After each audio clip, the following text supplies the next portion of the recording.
안녕하세요. 강사 유정빈입니다. 만나서 반갑습니다. 지금부터 강의 시작해 보겠습니다. 본 강의는 다음과 같은 과정 목표를 가지고 있습니다. 첫째, 머신러닝의 기본 동작 원리를 설명할 수 있다.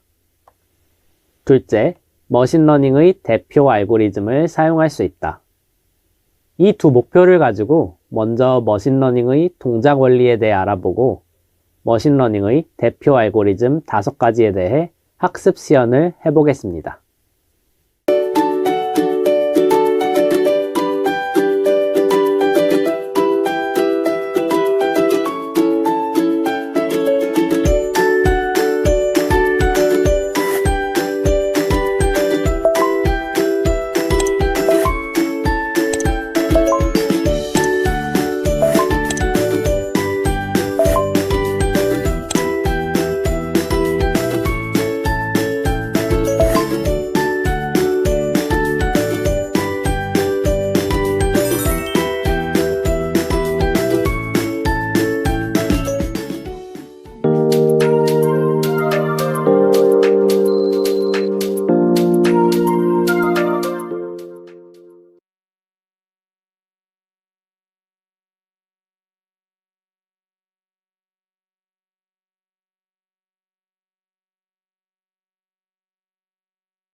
머신러닝이 도입되기 이전에는 사람이 컴퓨터에게 기준 하나하나를 프로그래밍으로 지정해서 동작하게 했다면 머신러닝에서는 이러한 사람의 개입 대신 컴퓨터가 스스로 기준을 찾아 나가게 됩니다. 머신러닝의 대표적인 예제로는 스팸 메일 분류가 있습니다. 스팸 메일 분류는 스팸인 메일과 스팸이 아닌 메일을 분류하는 것으로 메일 데이터의 패턴을 학습하여 메일을 수신할 때 스팸일 확률이 높다면 미리 차단하도록 활용할 수 있습니다. 과거에는 사람이 직접 알고리즘을 개발하거나 스팸 메일을 분류하는 패턴을 정의하여 스팸 여부를 판단했다면 머신러닝을 활용하면 기존 메일에 숨겨진 패턴을 학습하여 자동으로 스팸 여부를 판단합니다. 기존에는 스팸 메일이 패턴이 변했을 때 사람이 스팸 여부를 판단하는 규칙을 직접 변경해야 하지만 머신러닝을 활용하는 경우 변화된 패턴의 스팸 메일 데이터를 다시 학습시키면 기존 패턴과 다른 메일도 분류할 수 있습니다.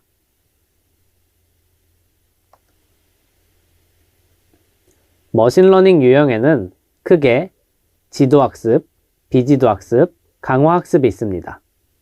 강화학습은 베이직에서 다루지 않으며 데이터의 레이블, 즉 문제에 대한 정답이 있는지 없는지에 따라 구분되는 지도학습과 비지도학습에 대해 알아보겠습니다. 지도학습은 데이터의 레이블, 즉 정답이 있는 데이터로 범주를 분류하거나 수치를 예측할 수 있습니다. 반면에 비지도 학습은 정답이 없는 데이터로 데이터 자체에서 패턴을 찾거나 군집을 분류할 때 사용합니다. 정답이 있다는 것은 무슨 말일까요?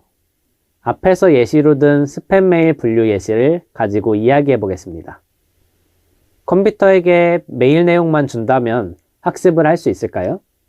아닙니다. 메일 내용만 주면 뭘 해야 하는지조차 모르게 됩니다. 그래서 스팸인 메일과 정상인 메일을 사람이 직접 분류하고 각 메일에 라벨을 붙여주는 작업을 먼저 해주어야 합니다. 이를 보통 라벨링 한다고 이야기합니다. 이렇게 사람이 직접 정답에 대한 라벨을 붙여줘서 컴퓨터에게 이건 스팸 메일 내용이고 이건 정상 메일 내용이야 라고 알려줘야 우리가 원하는 방향대로 컴퓨터가 학습을 할 수 있습니다. 반면에 비지도 학습은 이러한 레이블이 없는 데이터를 활용하여 군집을 생성하거나 새로운 패턴을 발견 및 학습하기 위하여 사용됩니다. 지도학습과 비지도학습이 어떻게 다른지 실제 데이터로 살펴보겠습니다. 밥값과 성별로 팁 액수를 예측하는 예제는 팁 액수라는 정답값이 존재하여 지도학습이며 재직기간과 연봉으로 두 군집을 생성하는 예제는 비지도학습입니다. 지도학습과 비지도학습의 차이, 이제 이해하셨을 것 같습니다. 지금부터는 머신러닝 유형 중 가장 빈번하게 사용하는 지도학습에 대해 다뤄보겠습니다.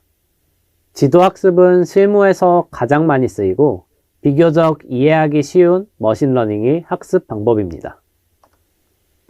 지도학습을 위한 데이터는 독립변수, 즉 피처와 라벨 또는 타겟 변수라고 불리는 종속 변수의 쌍으로 데이터가 구성되어 있어야 합니다. 지도학습으로 해결할 수 있는 문제는 크게 분류와 회귀 문제가 있으며 분류는 말 그대로 범주를 분류하고 회귀는 수치를 예측하는 문제입니다. 예를 들어 어떤 학생의 공부 시간으로 시험 결과를 예측할 때 수치형 변수인 시험 점수를 예측하면 회귀 문제가 됩니다. 반면에 시험 결과를 합격 또는 불합격으로 예측한다면 범주형 변수를 예측하는 분류 문제가 됩니다. 본격적으로 머신러닝에 대해 알아보겠습니다. 10명의 학생들의 공부 시간을 이용해 시험 성적을 예측하는 예제 데이터로 진행을 해볼 건데요. 이때 독립변수, 즉 피처는 공부 시간이고 예측할 종속 변수, 즉 타겟 변수는 시험 성적입니다. 각 행은 관측치, 표본이라고 하며 어떤 학생의 공부 시간과 시험 성적이 한 개의 행을 구성하게 됩니다. 머신러닝을 활용하여 어떻게 공부 시간으로 시험 성적을 예측할 수 있을까요? 훈련 데이터는 준비가 되었으니 이를 학습할 지도학습 알고리즘이 필요합니다. 시험 성적 예측을 위해 머신러닝 모델 중에서 가장 쉽고 기초적인 지도학습 알고리즘 단순 선형 회귀를 활용하겠습니다. 단순 선형 회귀는 피처와 타겟 변수를 각각 하나씩 가지는 선형 회귀이며 타겟 변수 y를 피처 x와 기울기 베타1이 곱해 절편 베타0를 더하여 예측합니다. 이 물결 모양은 근사적으로 같다는 표현입니다.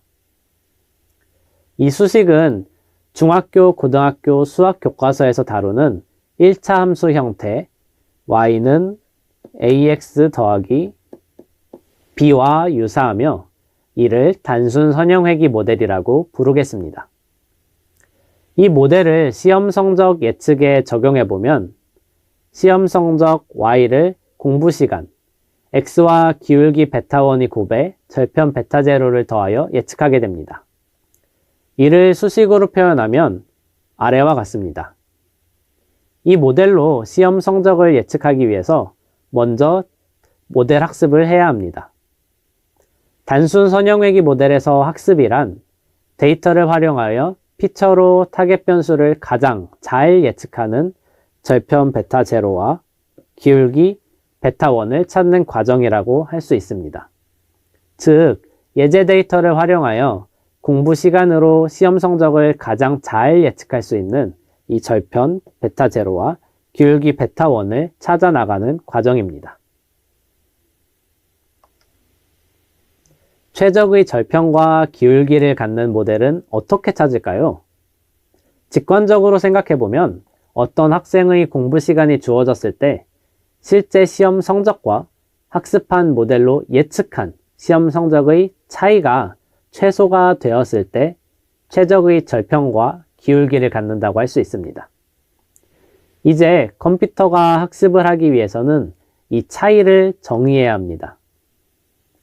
단순 선형 회귀에서 이 차이는 단순히 실제값 y와 예측값 y 프리딕션으로 정의되며 이를 우리는 오차라고 부릅니다. 실제 예제 데이터를 활용해 보면 학생별로 실제 시험 성적과 머신러닝 모델의 예측 시험 성적의 차이를 오차로 정의할 수 있습니다. 이 예제에서는 데이터의 수가 10개라서 총 10가지의 오차가 존재합니다. 우리는 앞에서 계산한 10개의 오차들이 모두 최소가 되기를 바랍니다. 개별 데이터의 오차를 가지고 모델 전체의 오차를 줄이는 방향을 생각할 수 있는데요. 전체 오차의 크기를 표현하기 위하여 각각의 오차 평균을 구해보려고 합니다. 예를 들어 5가지 데이터의 오차가 이렇게 있다고 가정을 해보겠습니다.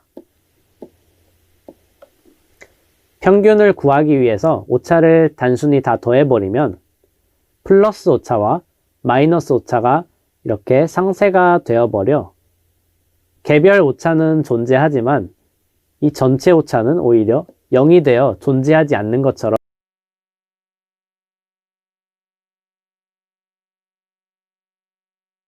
보입니다. 이렇게 되면 전체 오차를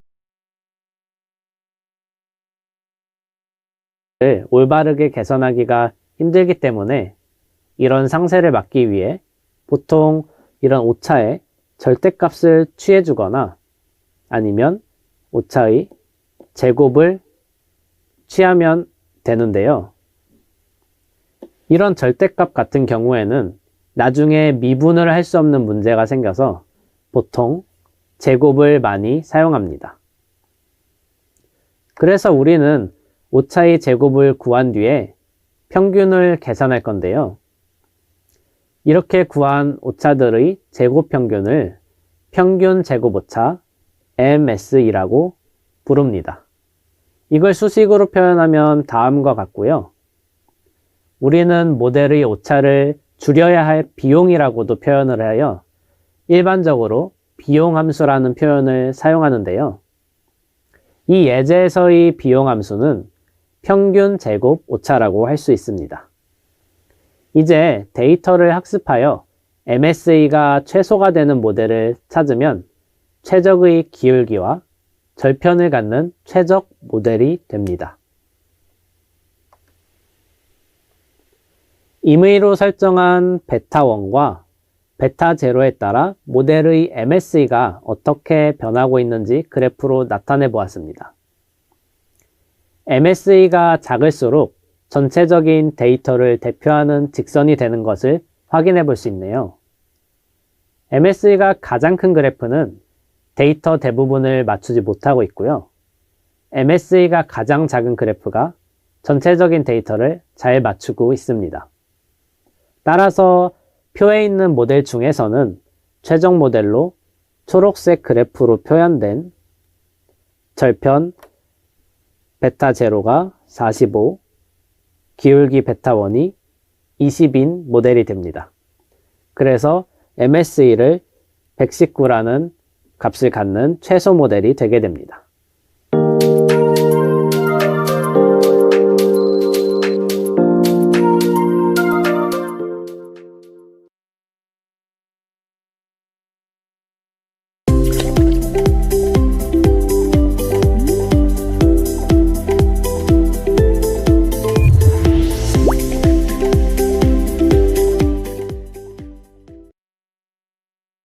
이전 편에서 살펴본 예제에서는 모델을 학습시킨 것이 아니라 임의로 설정한 베타1과 베타0를 가지고 가장 작은 MSE를 가진 모델을 찾았는데요.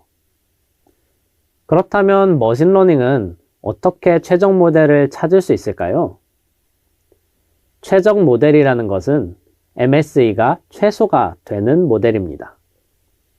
그래서 우리는 MSE가 최소가 되도록 하는 베타1과 베타0를 찾아주는 방법을 찾으면 됩니다. 우리는 MSE를 비용함수라고도 부르지만 목적함수라는 용어를 사용하기도 합니다. 우리 회귀 예제에서는 MSE를 비용함수, 즉 목적함수로 사용했지만 머신러닝 알고리즘별로 서로 다른 목적함수를 가질 수 있습니다. 정리해보면 우리는 MSE와 같은 비용함수를 최소가 되도록 하는 값을 찾으면 되는데요. 이 최소를 찾아주는 대표적인 방법이 바로 경사하강법입니다. 시험 성적 예측 예제를 가지고 설명해 볼게요. 시험 성적을 예측하는 단순 선형회귀 모델은 다음과 같습니다. 이해를 돕기 위하여 베타0 항은 없다고 가정을 해볼게요. 즉 단순 선형회귀 모형은 이렇게 베타0 항이 없는 다음과 같은 식이 되는데요. 베타0 항이 없어져서 조금 모형이 단순해졌습니다. 이것을 가지고 우리의 목적함수 MSE를 한번 적어볼게요. 우리 예제에서는 10명의 학생들에 대한 데이터이기 때문에 행 개수는 10이 되고 총 10개의 오차가 존재합니다. 우리의 목적함수는 조금은 복잡해 보이지만 수식을 하나하나 다 풀어서 계산해보면 결국 베타1에 대한 2차 방정식이 됩니다. 좀 어려우신가요? 걱정 마세요. 저도 처음에는 바로 이해가 안 갔었거든요. 조금 더 풀어서 설명드릴게요. 이 수식을 보시면 베타1이 있는 항이 이렇게 다 제곱이 되었습니다. 이 복잡해 보이는 수식을 하나하나 풀어서 다 계산해보면 정말 복잡해지겠지만 이걸 직관적으로 베타1이 제곱에 조금 집중을 해보면 우리의 목적함수는 결국에는 베타1의 제곱에 대한 식이 될 것입니다. 즉 베타1에 대한 2차 방정식이 된다는 사실입니다. 2차 함수를 그래프로 그려보면 포물선 형태를 떠올리실 수 있을 거예요. 한번 그려보겠습니다. 우리 목적함수가 베타1에 대한 2차 방정식이기 때문에 포물선 형태의 그래프를 생각해 볼 수 있습니다. 다시 경사하강법 이야기로 돌아가 볼게요. 목적함수가 최소가 되도록 하는 파라미터 베타1을 찾기 위해서 반복적으로 학습을 할 수 있다고 말씀을 드렸는데요. 그래프를 보시면 목적함수의 최소값이 되게 하는 저 목표 지점의 베타1을 찾으면 됩니다. 이것이 바로 우리 머신러닝 모델의 학습 목표가 됩니다. 우리의 목적함수가 항상 이러한 간단한 2차 함수라면 앞에서 언급한 경사하강법이라는 어려운 용어 없이도 2차 함수 최소값 공식 하나만을 가지고 바로 목적함수가 최소가 되게 하는 이 목표 지점 베타1을 계산할 수가 있습니다. 하지만 우리는 베타0 항이 없다고 가정을 했기 때문에 이렇게 간단한 수식이 된 것입니다. 만약 베타0까지 수식에 포함하여 목적함수가 최소가 되도록 하는 베타1과 베타0를 찾게 된다면 우리의 목적함수는 더 이상 베타1에 대한 2차 방정식이 아닙니다.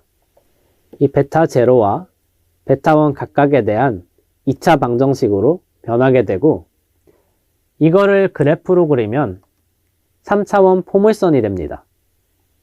지금은 단순 선형회귀 모델이기 때문에 이렇게 시각화하여 눈으로 볼 수가 있지만 더 복잡한 모델로 가게 되면 더 이상은 그래프로 표현할 수 없는 고차원의 수식이 됩니다.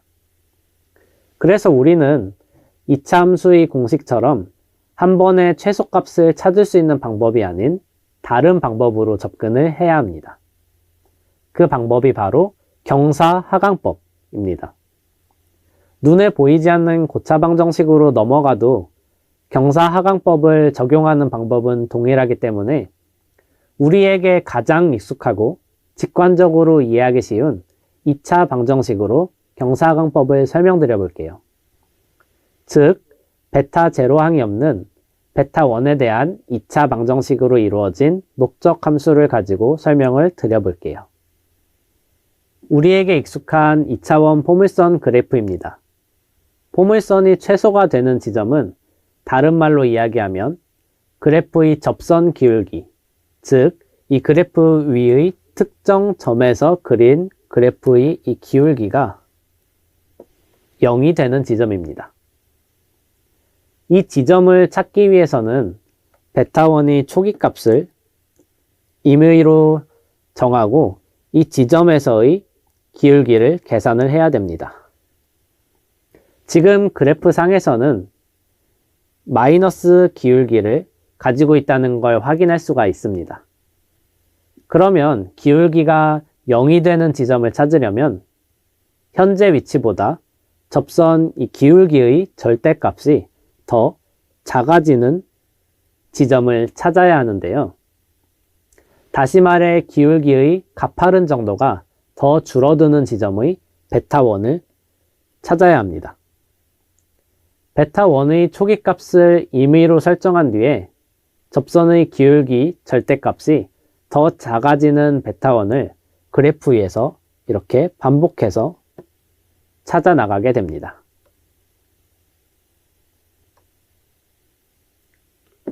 접선의 기울기를 계산하여 이렇게 하나하나 차례로 절대값이 작아지는 방향으로 이동해 가면서 더 나은 베타1을 찾는 과정을 계속 반복하다 보면 우리의 목표 지점인 접선 기울기가 0인 지점, 즉 목적 함수가 최소가 되게 하는 베타1까지 도달할 수 있습니다.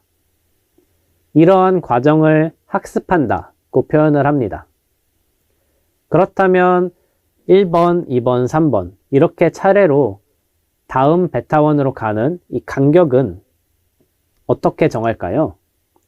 이 간격을 우리는 학습률, 영어로는 러닝 레이트라고 부릅니다. 우리는 학습을 시작하기 전에 적당한 학습률을 정해야 합니다. 만약에 학습률이 너무 크면 목표 지점을 아예 지나갈 수도 있고 반대로 학습률이 너무 작으면 이 목표 지점에 도달하는 시간이 너무 오래 걸릴 수 있어서 적당한 값을 잘 설정해야 합니다.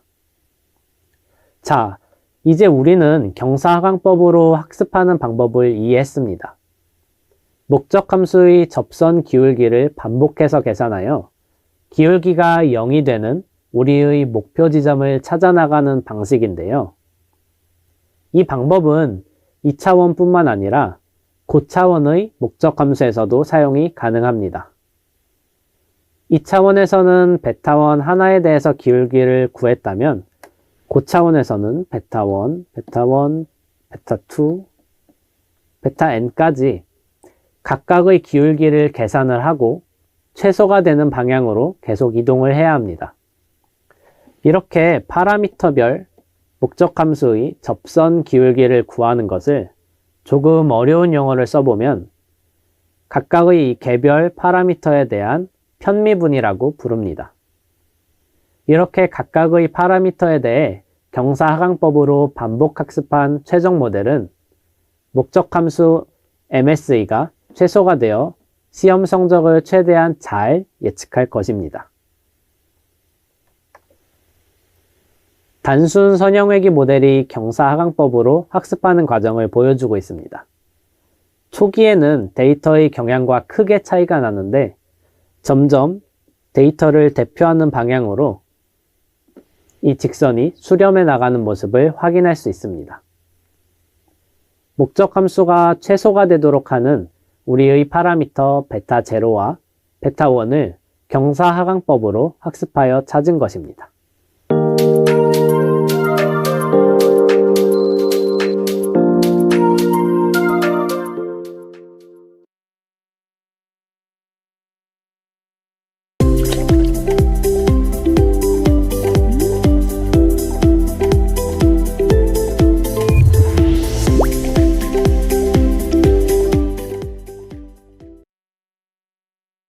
이전 차시에서 머신러닝의 학습 방법인 경사하강법에 대해 살펴보았습니다. 지금부터는 머신러닝의 대표 알고리즘들을 차례로 배워볼게요. 본 과정에서는 총 5개의 알고리즘을 다룰 예정이고요. 이번 차시에서는 그중 3가지 알고리즘인 다중선형회귀, 로지스틱 회귀, K-최근접 이웃을 먼저 배워보겠습니다. 먼저 다중선형회귀를 알아보겠습니다. 다중선형회귀는 단순 선형회귀와 비슷하게 수치를 예측하는 모형이지만 단순 선형회귀와는 다르게 여러 개의 독립변수를 학습에 사용합니다. 예를 들어 앞의 예제 데이터의 독립변수에 학생의 지각횟수 데이터를 추가했을 때 시험 성적을 더 정확하게 예측할 수도 있습니다. 다중선형회귀는 데이터를 설명할 수 있는 여러 개의 독립변수를 이용하여 종속변수를 예측하기 때문에 단순 선형회귀보다 더 정확하게 예측할 수가 있습니다. 기존에는 이 공부 시간 하나만을 가지고 시험 성적을 예측했다면 다중선형회귀에서는 공부 시간과 지각 횟수 2가지 정보를 토대로 성적을 예측하게 됩니다. 여기서 더 확장해보면 더 많은 데이터를 추가할 수도 있습니다. 이를 P계의 독립변수에 대해서 일반화한 수식은 다음과 같습니다. 그리고 다중선형회귀도 단순 선형회귀와 마찬가지로 평균 제곱 오차 MSE를 목적 함수로 사용하여 경사하강법을 통해 학습할 수가 있습니다. 이번엔 로지스틱 회귀에 대해 알아보겠습니다. 알고리즘 이름에 회귀라는 이름이 들어있지만 이 알고리즘은 회귀가 아닌 분류에 사용되는 알고리즘입니다. 시그모이드라고 불리우는 함수를 사용하기 때문에 분류 알고리즘으로 쓰이게 된 것인데요. 이 함수의 출력값을 보시면 0에서 1 사이 값으로 한정이 되어 있어 확률 값으로 해석할 수 있기 때문에 분류 문제에 이용할 수 있습니다. 예를 들어 A와 B를 분류하는 문제의 경우에 분류의 기준이 되는 확률인 스레시홀드를 빨간 점선이라고 나타내 보면 이 점선의 위쪽은 A로 분류가 되는 거고 이 점선의 아래쪽으로 B가 분류될 수가 있습니다. 시험 합격 여부 예측 예제에 로지스틱 회귀를 적용해 보았습니다. 10명의 학생 각각에 대해서 모델을 적용하면 합격과 불합격 확률을 구할 수 있습니다. 기본 조건으로 기준값인 스레시홀드를 0.5로 설정을 해놨을 때의 결과인데요. 실제 값은 이렇게 파란색으로 표현이 되어 있고 이 모델이 예측한 값은 빨간색으로 표현이 되어 있습니다. 대표적으로 하나만 살펴보면 여기 안에 있는 이 예시는요. 예측은 합격했다고 예측을 했지만 실제로 데이터를 보면 불합격인 걸 알 수가 있습니다. 참고로 이 스레시홀드는 0.5를 가장 많이 사용하기는 하지만 상황에 따라 0.5가 아닌 다른 값을 적용할 수도 있습니다. 예를 들어 0.8 이상이면 합격, 그렇지 않으면 불합격. 이렇게 상황에 따라 기준을 다르게도 가져갈 수 있습니다. 로지스틱 회귀 또한 앞에서 배운 선형회귀처럼 목적 함수 또는 비용함수를 최소화시키도록 경사하강법을 적용하게 되는데요. 선형회계에서는 MSE를 비용함수로 사용을 했다면 로지스틱 회계에서는 네거티브 로그 라이클리후드라는 조금 복잡한 함수를 비용함수로 사용하게 됩니다. 다음으로 KNN 알고리즘에 대해 알아보겠습니다. K 최근접 이웃은 서로 근접한 데이터가 비슷하다는 가정에서 시작합니다. KNN은 앞의 모델과 다르게 베타0, 베타1 등과 같은 파라미터가 없이 새로 데이터를 예측하기 위해서는 예측하려는 데이터에서 가장 거리가 가까운 K개의 최근접 데이터를 참조하는 알고리즘입니다. 먼저 이렇게 데이터를 준비를 하고 나서 그리고 이 초록색 부분이 이제 예측을 해야 하는 대상인데요. 데이터가 준비가 되었다면 다음으로 이 예측할 데이터와 기존 데이터 사이의 거리를 하나하나 계산을 해주게 됩니다. 이 다른 데이터와의 거리를 모두 계산하고 가장 가까운 거리에 있는 K개의 데이터를 찾게 됩니다. 그래서 이 데이터를 활용하여 예측을 합니다. KN에서 그렇다면 데이터 간 거리를 계산한다는 것이 도대체 어떤 의미일까요? 직접 예제를 가지고 보여드릴게요. 표는 1번 학생에 대한 데이터를 기준으로 나머지 9개 학생에 대한 거리를 나타낸 예시입니다. 이를 통해서 1번 학생과 가장 가까운 거리에 있는 K명의 학생을 찾을 수가 있습니다. 만약에 K가 3이라면 7번 학생,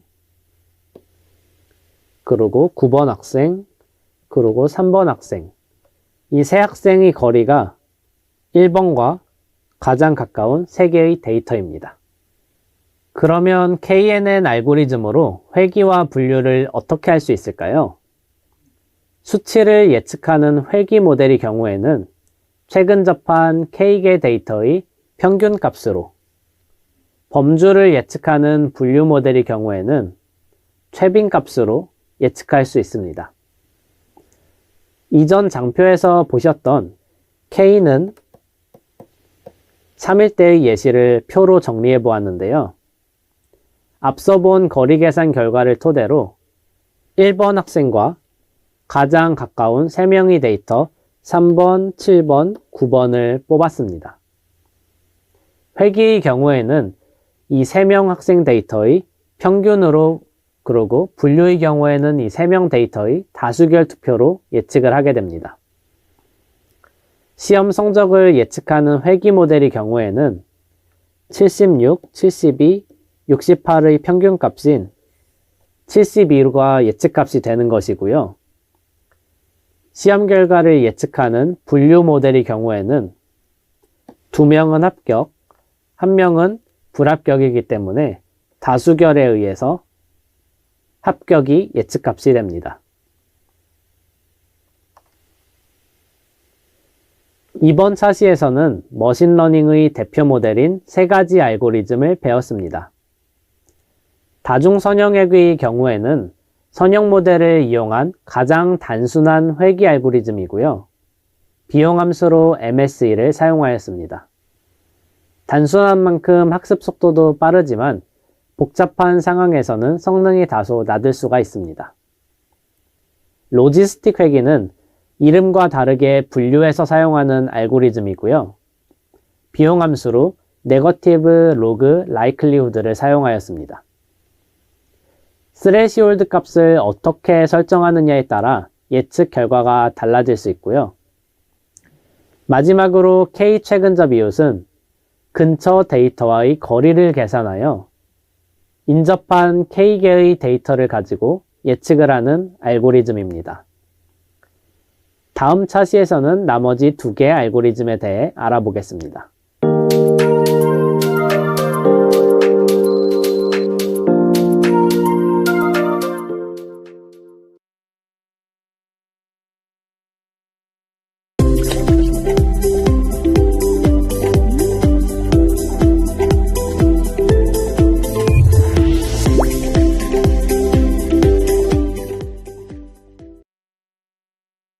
이전 차시에서 머신러닝의 대표 알고리즘 3가지를 배워보았습니다.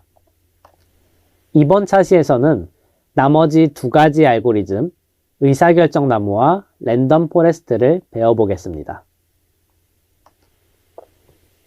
먼저 의사결정 나무 알고리즘에 대해 알아보겠습니다. 알고리즘의 이름에 나와 있듯이 의사결정 나무는 의사결정 규칙을 나무 구조로 나타내어 전체 데이터를 작은 집단으로 나누는 방식입니다. 데이터에 대해 독립변수, 즉 피처를 기준으로 질문을 하고 데이터를 분류합니다. 주어진 예제 데이터를 가지고 의사결정 나무를 그려보았습니다. 나무의 모양보다는 오히려 나무 뿌리 모양에 가까운데요.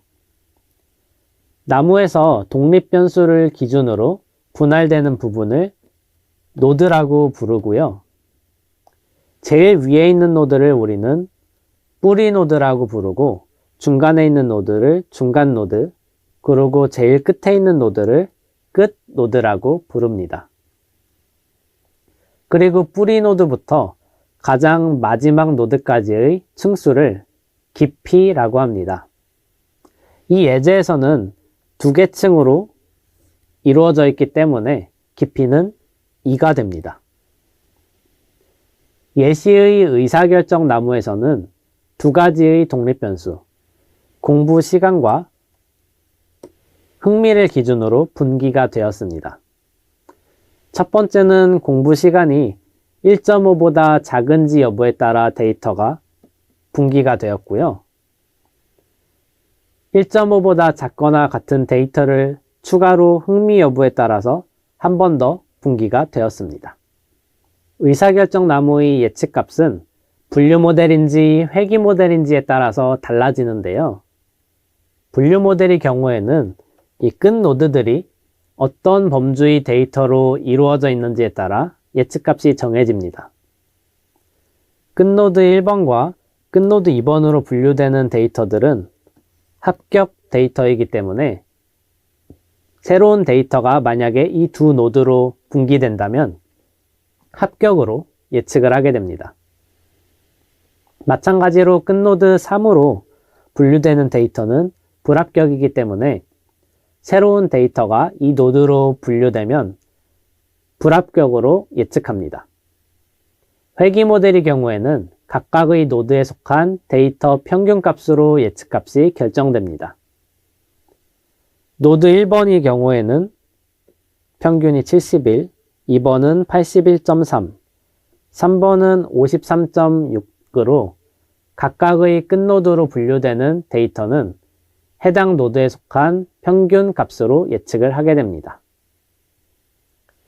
만약에 새로운 데이터가 위에서부터 분류가 되면서 끝노드 3번으로 분류가 된다면 분류 문제의 경우에는 불합격으로 예측을 하게 되고 회귀 모델이라면 53.6으로 예측을 하게 됩니다. 예제 데이터로 실제 의사결정 나무를 만들어 보면 분류 모델과 회귀 모델은 분기 조건을 결정하는 방식이 달라서 서로 다른 모양의 나무 모델이 나타납니다. 분류 모델의 경우에는 지각 횟수가 2.5 이하인지 여부에 따라 한 번에 결정이 되고요. 회귀 모델의 경우에는 나무 깊이를 2로 제한을 해놓는다고 했을 때 공부 시간과 지각 횟수로 조금 더 세분화되어 나무가 만들어집니다. 지금까지 의사결정 나무의 분류 모델과 회귀 모델 각각에 대해서 동작 원리를 알아보았습니다. 다른 머신러닝 알고리즘과 달리 이 분기 기준이 명확하게 존재하기 때문에 예측 결과에 대한 원인 분석을 하기가 수월합니다. 예를 들어서 끝노드 1로 분류된 데이터의 회귀 예측 결과에 대해서 각각 공부 시간과 지각 횟수가 0.5 이하이고 4.5 이하가 되어서 이러한 결과가 나오게 되었다는 원인 분석을 할 수 있습니다. 의사결정 나무 모델에서의 학습이란 각 노드의 분기 기준이 되는 이런 공부 시간이나 지각 횟수의 기준을 찾는 과정을 의미합니다. 머신러닝의 대표 알고리즘 중 마지막으로 소개해드릴 것은 랜덤 포레스트입니다. 앞에서 배운 의사결정 나무 여러 개를 모아서 만든 알고리즘이고요. 경우에 따라 조금씩 다르긴 하지만 좋은 성능을 보여주는 걸로 알려져 있습니다. 랜덤 포레스트를 이해하려면 의사결정 나무를 어떻게 활용했는지를 아셔야 하는데요. 여기서 사용되는 개념이 배깅이라는 앙상블 기법입니다. 단순하게 설명하면 집단 지성과 유사합니다. 분류 모델이라면 다수의 머신러닝 모델을 학습시키고 각 모델의 예측 결과를 모아서 투표를 하여 다수결의 원칙에 의해 최종 예측값을 정하게 됩니다. 회귀 모델의 경우에는 각 모델이 예측한 결과의 평균값을 최종 예측값으로 정하게 됩니다. 그리고 각 모델이 사용하는 데이터는 전체 데이터를 그대로 사용하는 것이 아니라 샘플링을 해서 사용을 하는데 복원 추출을 허용합니다. 예를 들어 학습 데이터가 10개가 있다면 이 중 중복을 허용하여 8개를 골라 각 머신러닝 모델을 학습시키는 방식입니다. 3개의 모델을 가지고 배깅을 한다면 첫 번째 모델은 1번, 2번, 3번, 4번, 5번, 5번, 5번, 9번의 데이터를 이용을 하고 두 번째 모델은 3번, 4번, 5번, 6번 이런 식으로 복원 추출을 해서 서로 다른 데이터를 가지도록 모델을 구성합니다. 이처럼 배깅은 집단지성의 개념으로 다수의 모델의 의견을 다수결 혹은 평균을 내어 최종 결과를 도출해내는 방법입니다. 이번에 다루는 랜덤 포레스트는 다수의 의사결정 나무에 배깅 기법을 적용시킨 것입니다. 그래서 지금 이 분류 모델이 전부 의사결정 모델이 되고요. 여러 개의 의사결정 나무를 배깅이라는 이 앙상블 기법으로 만든 랜덤 포레스트 알고리즘은 단일 의사결정 나무보다 성능이 우수하긴 하지만 결과에 대한 원인 분석이 어렵다는 단점 또한 있습니다. 또한 여러 개의 나무 모델을 사용하다 보니 학습에 소요되는 시간이 단일 모델보다 늘어나게 됩니다. 이번 차시에서는 머신러닝의 대표 모델인 두 가지 알고리즘을 배웠습니다. 의사결정 나무 경우에는 나무 뿌리와 유사한 구조로 전체 데이터를 작은 집단으로 나누는 방식으로 동작합니다. 다른 머신러닝 알고리즘과 달리 분기 기준이 명확하게 존재해서 예측 결과에 대한 원인 분석을 하기에 가장 적합한 알고리즘이라고 할 수 있습니다. 랜덤 포레스트는 다수의 의사결정 나무를 배깅이라는 기법으로 묶어 만든 알고리즘입니다. 의사결정 나무보다 복잡한 만큼 학습 속도는 느리지만 성능은 더 좋아졌습니다. 다음 차시에서는 지금까지 배운 5개 알고리즘을 모두 이용해서 실습을 진행해 보겠습니다.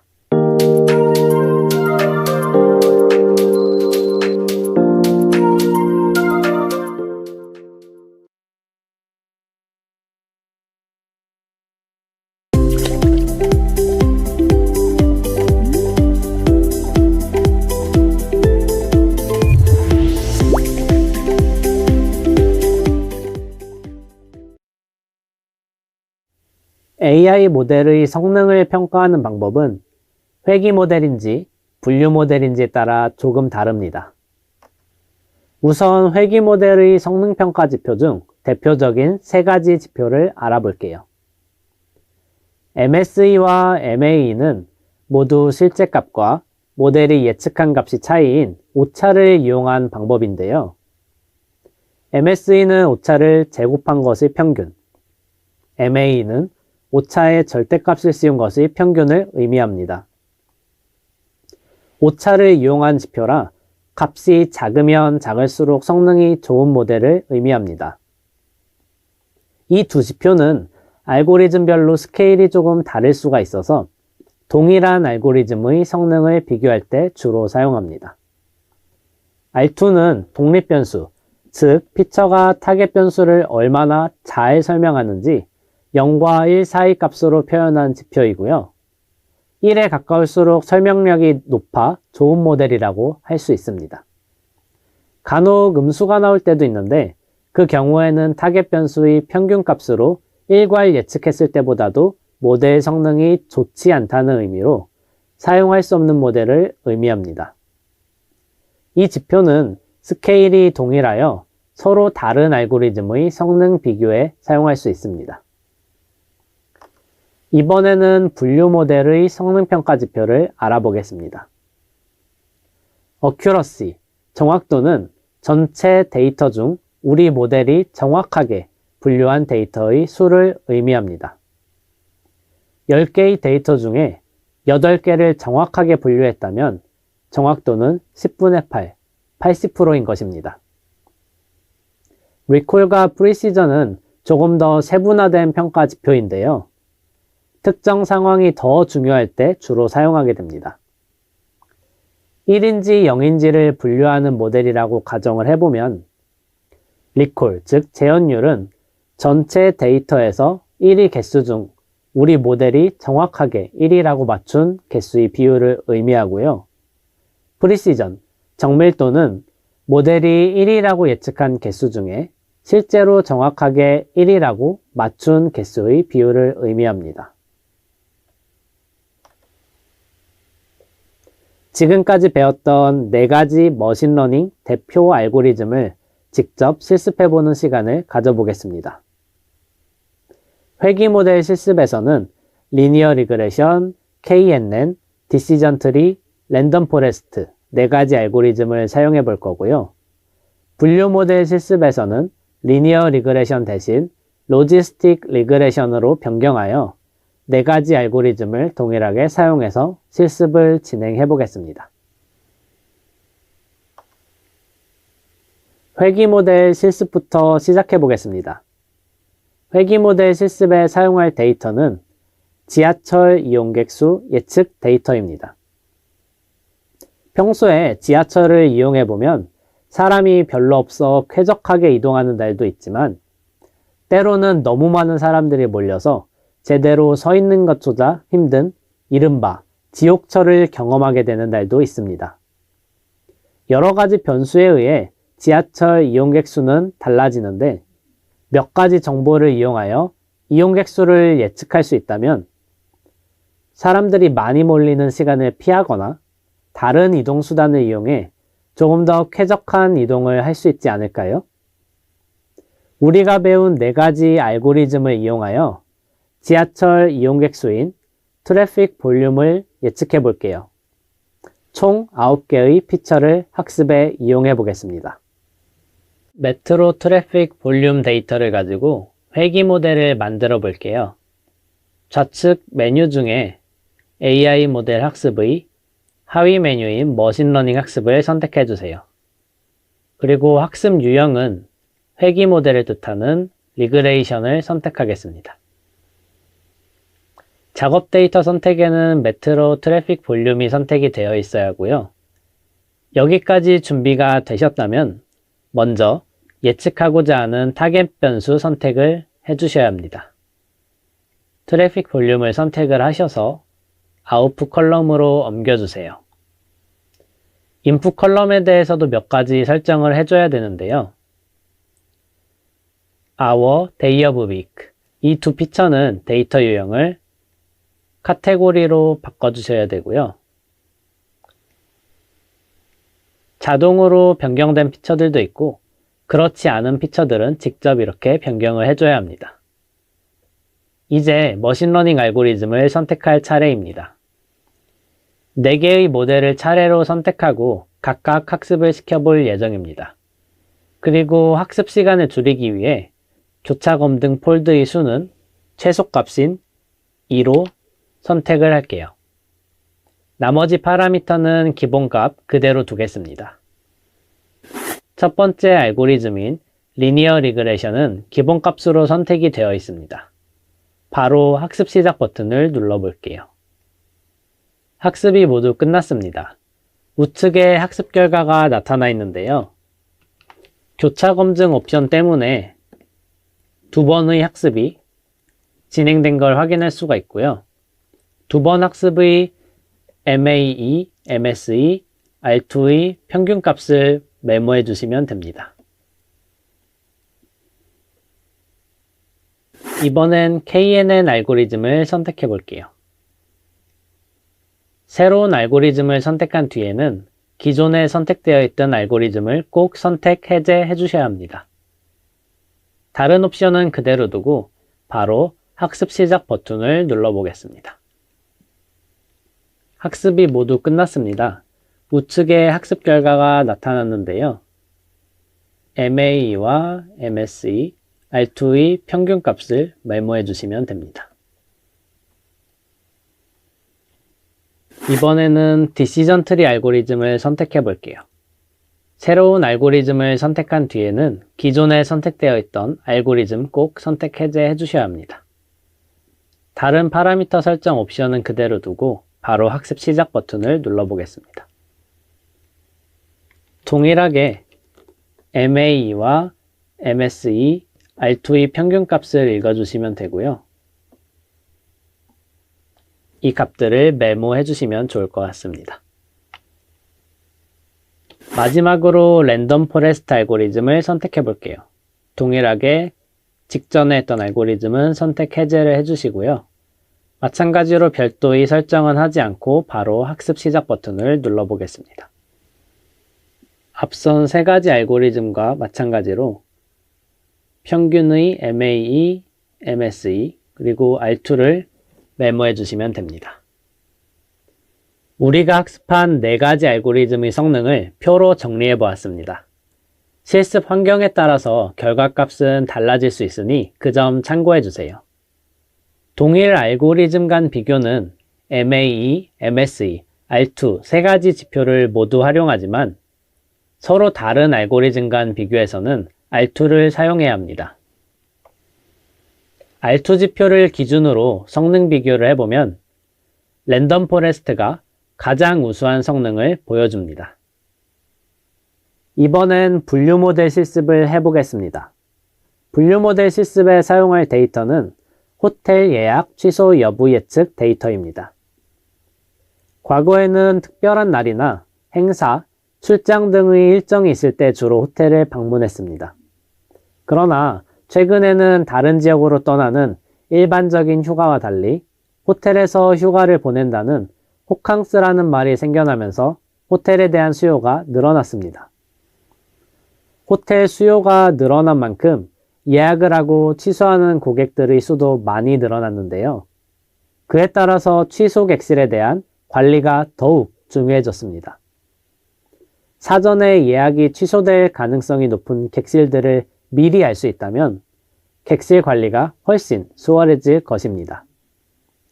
우리가 배운 네 가지 알고리즘을 이용하여 호텔 예약 취소 여부인 is canceled를 예측해 볼게요.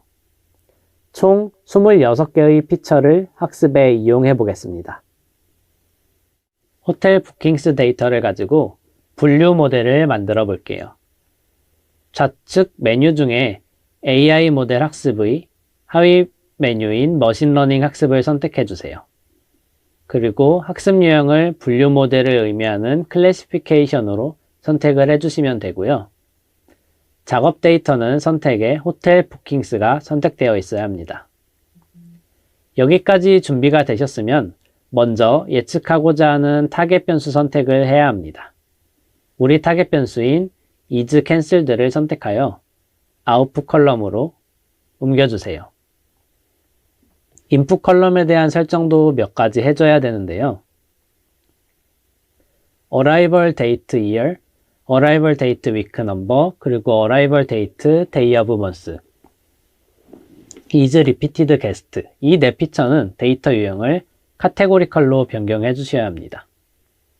자동으로 변경이 된 피처들도 있고 그렇지 않은 피처들은 직접 변경을 해줘야 합니다. 이렇게 변경이 안 된 것들은 변경을 해주시면 되고요.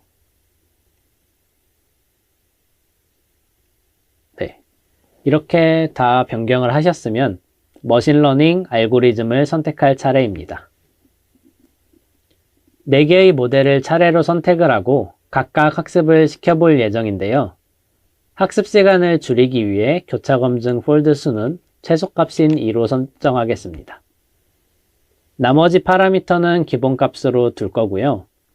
첫 번째 알고리즘인 로지스틱 리그레션으로 바로 학습을 시작해 보겠습니다. 네, 학습이 모두 끝났습니다. 우측에 이렇게 학습 결과가 나타나 있는데요.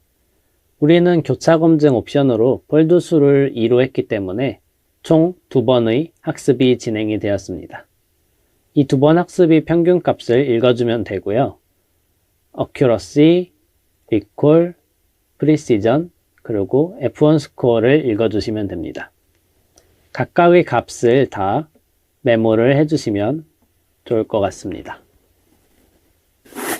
이번에는 KNN 알고리즘을 선택해 볼게요. 새로운 알고리즘을 선택한 뒤에는 기존에 선택되어 있던 알고리즘을 꼭 선택, 해제해 주셔야 합니다. 다른 옵션은 그대로 두고 바로 학습 시작을 눌러보겠습니다. 네, 우측에 학습 결과가 나왔습니다. 동일하게 평균값의 accuracy와 recall, precision, F1 스코어 값을 메모해 주시면 됩니다. 이번엔 디시전 트리 알고리즘을 선택해 볼게요. 직전에 사용한 KNN은 선택 해제해 주겠습니다. 별도의 파라미터 설정은 기본값으로 그대로 두고 바로 학습 시작 버튼을 눌러보겠습니다. 네, 학습이 모두 끝났습니다. 우측 학습 결과가 나타나 있는 평균값을 읽어주시면 되고 동일하게 accuracy, recall, precision, 그리고 F1 스코어를 메모하도록 하겠습니다. 마지막으로 랜덤 포레스트 알고리즘을 선택해 보겠습니다.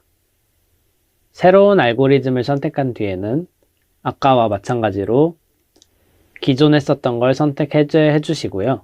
모델 파라미터 설정은 그대로 놔두고 바로 학습 시작 눌러보겠습니다. 네, 모든 학습이 종료가 되었습니다. 오른쪽에 마찬가지로 결과를 읽어주시면 되고요. 평균의 accuracy, recall, precision, 그리고 F1 스코어까지 메모를 해주시면 됩니다. 우리가 학습한 4가지 알고리즘의 성능을 표로 정리해 보았습니다. 실습 환경에 따라 결과값은 달라질 수 있으니 그 점 참고해 주시고요. accuracy 지표를 기준으로 성능을 비교해 보면 랜덤 포레스트가 가장 우수한 성능을 보여줍니다. 회귀와 마찬가지로 랜덤 포레스트 알고리즘이 성능이 제일 좋게 나왔습니다. 우리는 지금까지 머신러닝의 기본 개념부터 학습 방법인 경사하강법을 배웠고요. 대표적인 머신러닝 알고리즘에 대해서도 살펴보았습니다. 그리고 실제로 이 알고리즘을 회귀와 분류 데이터에 각각 적용시켜보는 실습까지 진행을 해보았고요. 회귀와 분류 모델 각각을 직접 만들어 보면서 회귀 또는 분류 모델을 만들 때 첫 번째 모델로 랜덤 포레스트를 선택하는 것은 꽤 괜찮은 선택이라고 느끼셨을 것 같습니다. 그런데 모든 데이터에 대해 이러한 결과를 보여주는 것은 아닙니다. 완벽한 알고리즘은 없기 때문에 데이터의 특성에 따라 최적 알고리즘은 달라질 수가 있습니다. 이번에 배운 5개 알고리즘을 포함하여 다양한 머신러닝 알고리즘을 직접 시도해 보시면서 데이터에 가장 적합한 알고리즘을 찾아나가는 과정이 반드시 필요합니다. 이 강의를 통해서 머신러닝이 도대체 무엇인지, 그리고 알고리즘별로 어떤 특징이 있는지 알게 되셨을 거예요. 완강하시느라 고생하셨습니다.